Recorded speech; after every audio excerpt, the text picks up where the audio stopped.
What's up, A to Z Sports Titan Game Day Live. It is week 2 and the home opener, and the Titans are getting set to kick off hosting the LA Rams at Nissan Stadium. Yeah, it's baby. It's going to be a hot September 14th day, a sunny day in Nashville, a steamy one, and Cam Ward's looking for a lot of firsts here. His first touchdown, his first win maybe, his first time playing in a real game at Nissan Stadium, and Matt Stafford and the LA Rams are in town. Easton Freeze here, Austin Stanley leading the show as we go on this pregame, halftime, and postgame show this week. We're going to dive into our Golf X factors on how the Titans can get their first win of the season, our BTA Sports best bets, because I think Easton and I, same wavelength, unplanned, just naturally happened with where we think the Titans are going to go and how we think we can win some more coin throughout this game. Shout out BTA Sports. Then we've got our predictions as well. The Rams are currently a 5.5-point favorites. The Titans are home dogs. And we're going to talk about, to lead off the show, the number one thing the Titans must do differently from week 1 today versus the Rams. But Easton, before we officially get in here, tell the people what they got to do here. Yeah, what's up, Austin? What's up, everybody else in the chat? Excited for today. Going to be a great day of the pregame, halftime, and postgame show right here on A to Z Sports YouTube. So keep it locked right here with us all day long as we watch the Titans in their home opener. Excited to be here back on the Game Day show with you all. Be on and off the Game Day show all year long. Ton of fun doing this. So let's have a great season.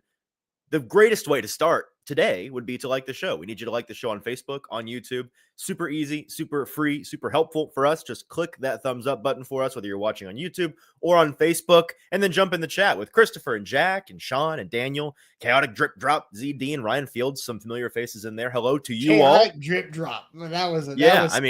However you said that was, add some juice behind it. Well, listen, I'm trying to bring the juice this morning. We got a game to watch today. I'm excited. So like the show, jump in the comments, and Austin, let's get it started.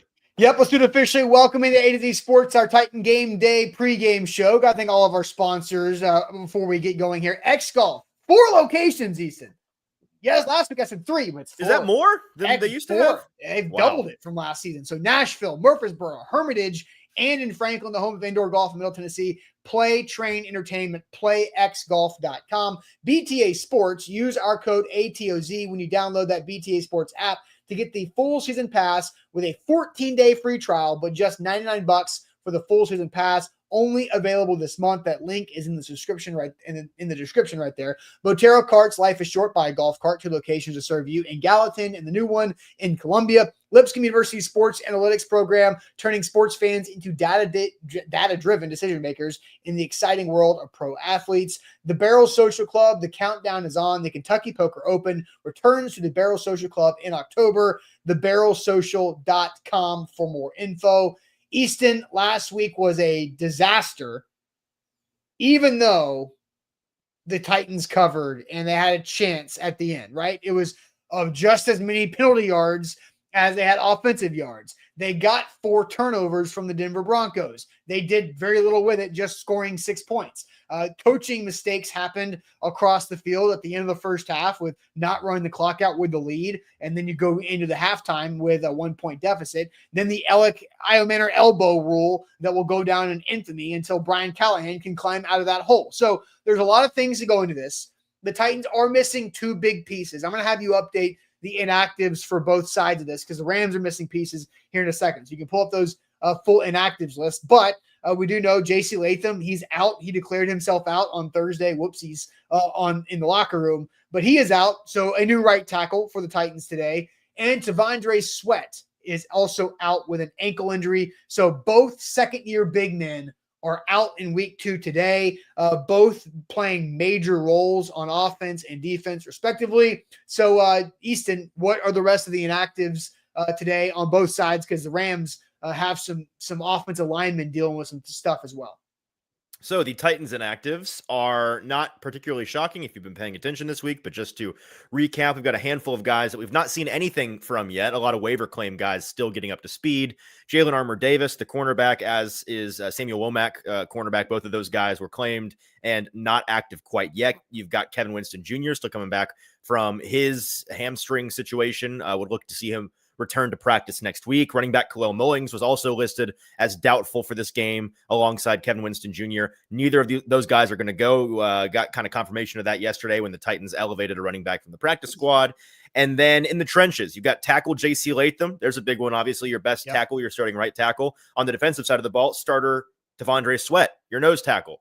Both of the top 2 picks in the 2024 draft not available today, with JC dealing with a hip strain and T'Vondre dealing with an ankle. And then you got guard Jackson Slater, who we know is going to be inactive on most Sundays. So obviously the headline there, Austin, JC Latham and T'Vondre Sweat not playing. We knew they were both ruled out as of Friday. And if you give me just a minute, I can pull up the Rams list of inactives. Yes, for sure. So if the chat wants to go ahead while Easton is pulling up those Rams inactives, we'll go ahead and ask you guys this question in the chat. And what's the number one thing the Titans must do differently today versus the Rams? And once Easton reads off those Rams inactives, we'll get to your comments here momentarily. So the Rams have 5 inactives. You got quarterback Stetson Bennett, a couple of offensive linemen, DJ Humphries and Steve Avila. We'll talk about that here in just a minute. Steve Avila in particular, that's a big loss for them. Tight end Colby Parkinson and defensive end Dejuan Johnson. Dejuan, I don't know how to say his name. Dijon, like the mushroom. Dijon. Okay, there we go. No apologies to Mr. Dijon Johnson.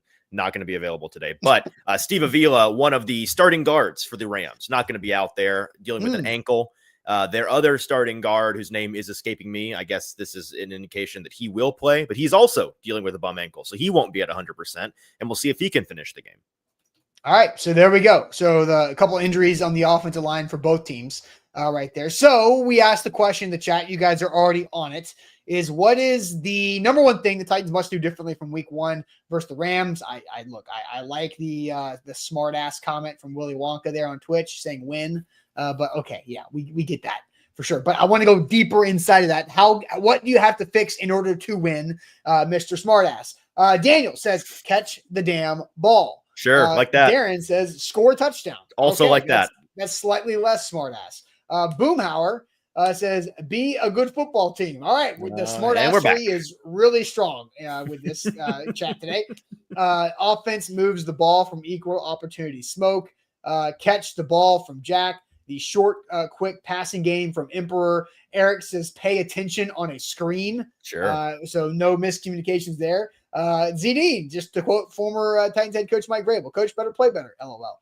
Limit the sins from chaotic drip drop. Limit the self-inflicted negatives right there. Assad says convert on third down and play better and better play calling. Target Ridley early. That's a good one, I think, because they kind of got away from that in Denver because, Pat Surtain 2 is just not the defensive player of the year for nothing. Score off turnovers. Catch the ball seems to be a popular one. Stop with the dumb penalties and mistakes. Let's see. Penalties from Billy. Start by scoring a touchdown. Yeah, that'd be great. Daniel, quit sinning. Stop with the sinning, sinners. Ryan says, this is easy. Jeff and Brownlee have to stop giving up third down penalties. So there's a lot of good stuff there after the smartass comments. But Easton, I will let you kick it off with yours. What is your number one thing to fix? Nobody directly mentioned mine, but we danced all around it. It's kind of a combination of a number of answers in the chat. My buddy Stoney Keeley pointed this out. He did the math on this, which I appreciate him doing. Last week in Denver, the Titans' average third down distance was what, Austin? Do we have I don't know, long, like 12. 11 and a half. Third and 11 and a half was their average. So you're all over it. They gained on average 2.5 yards per third down attempt. Not close to being good enough, right? The gaining 2.5 yards part isn't what I'm super worried about, though. Like, it's really the fact that they're in third and 11 and a half in the first place. When you're in that kind of third and distance, you're pushing the ball. And Cam played some honorable football. Side note, really pushing beyond the sticks on third down, not doing this stupid, let's throw a 5-yard out route when it's 3rd and 12. I hate when quarterbacks do that. Cam was trying to convert, and they weren't able to most of the time. And so that's why that average is so low. They can't get themselves in that down and distance to begin with, though. They have to stay ahead of the sticks. And it impacts everything, right? Because a lot of Titans fans, off of the heels of last week, it was a lot of talk about, well, why won't they just cut Cam loose? Why won't they let him push? Like, let the guy play. Well, there's a number of reasons. It's his first start. He's on the road. He's playing against a very, very good defense. You're trying to protect him from himself as a coaching staff. You don't want to. The last thing you want in a week 1 loss is for the debut of your rookie quarterback to make him, get him in his own head and put up some terrible numbers and turn the ball over. So you're trying to protect against that. But also, when you're this far behind the sticks this consistently, you don't have. Oh, and by the way, Andy kept getting sacked, so it was hard to cut him loose because, do you want 6 sacks on the day or do you want 11 sacks on the day? Because they easily could have done that. Mm-hmm. You have to stay in front of the sticks if you want to move the ball. And what does that actually, because we always like, stay ahead of the sticks. What does that mean? Different coaches will define it differently. But generally speaking, I think the analytical line of demarcation is between 3rd and 6 and 3rd and 7. 3rd and 7 plus tends to be a losing proposition for most offenses in most situations. So you want to be in 3rd and 6 or better, which means you have to limit, in particular, on 1st and 2nd down. Obviously, you don't want to lose yards, but more important than that, the things you can't have on 1st and 2nd down are sacks and penalties that back you up. Sacks and penalties on 1st and 2nd down are killers, killers. It's what keeps you oftentimes from getting to 3rd and 6, because if you don't commit a penalty on 1st, 2nd down and you don't take a sack on 1st, 2nd down, odds are you might, stumble your way into 3rd and 6 or better because you get 2 yards at a time, dinking and dunking. So that's what they have to do, is how many times today, and I'm going to keep track of it. How many times today can the Titans find themselves in 3rd and 6 or better? If they are, if their average 3rd down is 6 or less yards, I think they win the game. And if it's not, I think they lose potentially in dramatic fashion. Dramatic or ugly? Yes. Okay. Dramatic could be like Tennessee, Georgia last night, but they could lose close. They could lose bad. I don't care. I think that they lose. If they don't do better than 3rd and 6. Totally. All right. So my one thing to fix was going to be to stay on pace, was kind of the same thing of just stay ahead of the stick. So we will skip my addition to what you said there and just jump into our Golf X Factor. So what will be the X Factor for a Titans win against the Rams today? So what will be the X Factor for a Titans win today? Talk to you guys about our new friends at Hermitage and Franklin X Golf. We've always been talking about the last few years about Nashville and Murfreesboro location, but 4 Middle Tennessee locations across the area. So there's an X Golf near you, Nashville, Murfreesboro, Hermitage, and in Franklin, the home of indoor golf in Middle Tennessee. X Golf, play, train, entertain, playxgolf.com. It is a perfect sports bar with the best golf simulators in it. They got the best simulators on the market. They've got all the courses that you want to play. They've got a great menu, both food and drink. They've got TVs all over the place. And the best feature that they have is the easy self-teeing simulator feature. It's like a bowling ball, except imagine if a bowling ball return, put the bowling ball in your hand. That's basically what this is. You just roll the ball over the tee hole. You push a button, it goes boop, and tees it right off so you can smack it down the fairway or left or right, wherever it may go. So playxgolf.com is where to go. The 4 locations across the Middle Tennessee area: Nashville, Murfreesboro, Hermitage, and in Franklin at playxgolf.com. Easton, I'll send you the chat, the X factors for today. What are you seeing? Great question, Austin. Let me. Oh, no. It happened again. You there? Calvin Ridley. Oh, you're there. Okay, we're back. Hello? You glitched for a second. What happened? I think that was an internet problem. Okay. I'm seeing the chemistry between Cam and Calvin. Quite a few of those. Where did this question begin? Here we go. Derek says, wants to see some space run up the middle. We saw them successfully do that for a minute in Denver, and then that got shut down. Lots of jumbo packages and shipping. Devin's concerned about Cam Ward having time to survive back there. That's perfectly fair. AJ says, let Cam sling it. No more back-to-back runs 3 times in a row. So he's pro, just grip it and rip it. Let's see. It's so many non-X Factor comments in here. I'm having to sift through them. The X Factor, according to Daniel, is Jimmy Dike, somebody that we heard Brian Callahan say earned some more run this week. So we'll see how involved he is in the passing game, but I'd imagine he gets a couple more targets. Eric says Snead playing all game. Another little nugget from the week. My expectation is that he will play close to, if not all of the game. I don't believe Normal cornerback reps. I don't believe there's a governor on his snaps today like there was in week 1. I think it's a by feel situation. So maybe he takes a series or 2 off in the first and second, just depending on how he feels. But there is not. Last week they were tracking a certain number. Today they are not. Boomer wants them to keep the pedal to the metal. If they are starting to roll, do not let up. Ryan says, got to create more turnovers. So the defense needs to be opportunistic once again. There's a lot of X factors. Usually it's like 1 or 2 things. No, we're all over the board. Yeah, today. I think there's a lot of options. Mine offensive penalties, minimize them. I could go on forever reading the comments. Austin, I've got one for offense and defense. Okay. So whatever you want, go for it. I've got one that's both. Okay. Yeah. Mine is just simply, it's trench injuries. It's the injuries that are on both offensive and defensive lines today. Because the Titans are down 2. The Rams are down 1.5, kind of, with one of their guards that's banged up playing, it sounds like. So that's it. It's whose backup trench players will be less detrimental to their team. John Ojukwu is starting at right tackle. I saw Teron Davenport tweet that out first. Maybe some others had that earlier. I'm not sure. But John Ojukwu is the right tackle, not Oli Udoh. So that's of note there, which, we'll see if I bet they both play for sure, right?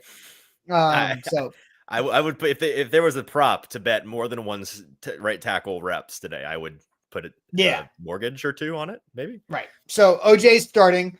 Then you've got who's going to be taking the T'Vondre Sweat snaps on the Titans defense. Is Shai Tuttle going to be out there? Or is he?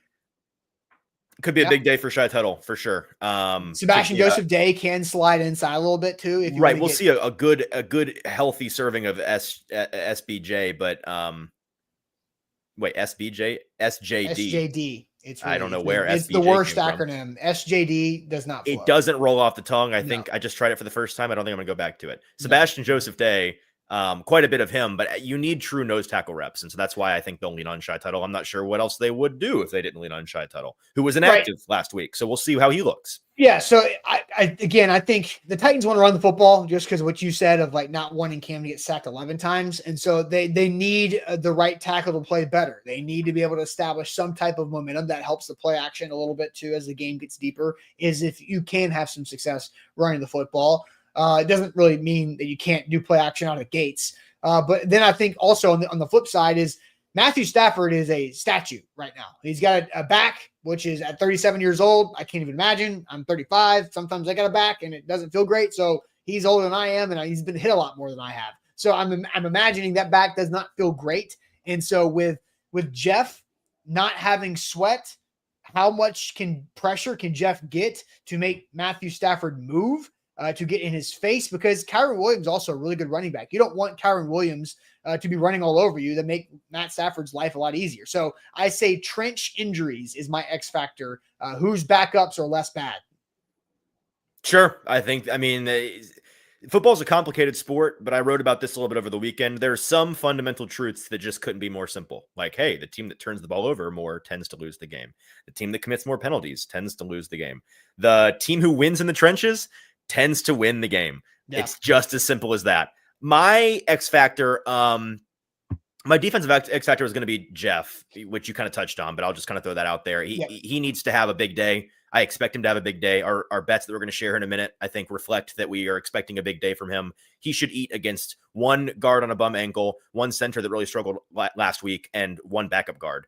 I don't see many excuses there for him. I think he will have a very good day. On offense, it's the quick passing game. The Titans certainly emphasized all week in practice getting the ball out of Cam Ward's hands as fast as possible, because they are scared to death of the Rams front and the tackle situation that they have. Now, the secondary that they're up against this week is significantly worse than the Broncos. So if they can get guys off the line of scrimmage and into quick passing game patterns and be where they're supposed to be, Cam Ward is, I think it is within his wheelhouse of strengths to get the ball out very quickly and on time. They didn't do a whole lot of true quick passing last week. So I think there's going to be some ups and downs to this. If they do some true quick passing concepts today, I think you'll see the ball get out of Cam Ward's hands pretty quick. I think last week he was something like the 8th or 10th slowest time to throw when it was all said and done. When he was on time, and it was great. There were a handful of snaps where he held the ball a long time and tried to create, and sometimes it worked, but most of the times it didn't. And I don't think there's going to be a whole lot of opportunities for that today. So he's got to get that time to throw figure down, and I think that it's going to result in some quick passing that looks cool, and also a handful of screen passes that I think Titans fans in general have just decided that they hate screens from this team, which I get, but they're going to happen today, whether you like it or not. So buckle up. All right, let's you have it off. Wait, you just kind of talked through it. Never mind. So let's go ahead and jump into our BTA sports bets. We've got a couple here. I think Ethan and I were on the same page when it comes to, we didn't talk about this at all. We both just kind of texted like nuggets. Like, here's what I'm thinking. Like, hey, same thing. BTA Sports, you can download the BTA Sports app. Use the link in the descriptions of the show. You don't need a code really, but the code is ATOZ to get a 14-day free trial. Plus the season pass for September is $99. You're going to make up that $99 in pro football with BTA for the season pass. It's a great deal for September, a 14-day free trial for a $99 season pass for this month only. So make sure you jump on that to help you make smarter bets and focus on winning. BTA, they are not a sports book. They're guys that want to be better at winning bets and winning fantasy football. So you can do that with BTA Sports. Easton, I have mine. You want me to go ahead and throw mine up on the screen? Do it. So, yes, last week I took Calvin Ridley to have over 50.5 yards. It didn't happen. Why? Because he couldn't catch the football. 2 big drops from Calvin Ridley and some other miscommunications where I think the yards were absolutely there for Calvin Ridley to have that number. No doubt about that. You've been on this, that there's absolute yards for Alec Ayumanor to have a really good day. Hell, if they just reviewed the elbow play, then he would have had, 33 yards? So what I did on BTA Sports is I went into the app and I parlayed together Calvin 50 or more receiving yards, which is by itself 72.5%. Alec 25 or more receiving yards, which by itself is 64%. I parlayed those things together. 46, almost 47% chance of hitting that quick 2-leg same game parlay with those guys. The yards are there. The secondary is not as good as it was last week. I think this is an opportunity for both these things to hit. It was plus 135 on my book. That will vary depending on what you're at. But Kevin asked, what is BTA Sports? It is an analytics app that will help you find out your risk analysis. Because as I put this back up on the screen, it says estimated win probability and the risk analyzer, my bet slip there, Ridley 50 or more, and Alec 25 or more, 47% chance to hit that 2-leg parlay. That's pretty good. That's pretty good odds right there. So that's BTA Sports right there. So Easton, what do you have queued up? Yep, similar wavelength. It's hard early season. If you guys followed along with the show last year, my picks tend to get pretty exotic once I have more data points to try to get an edge on some weird stuff. But early in the year, you kind of got to roll with the general things you know. So I have a parlay very similar to yours, parlaying Calvin over 60 instead of 50, and Alec over 25. I also, in my parlay, my third leg was Jeffrey Simmons 1 or more total sacks. That got you to around plus 800, depending the book that you're at.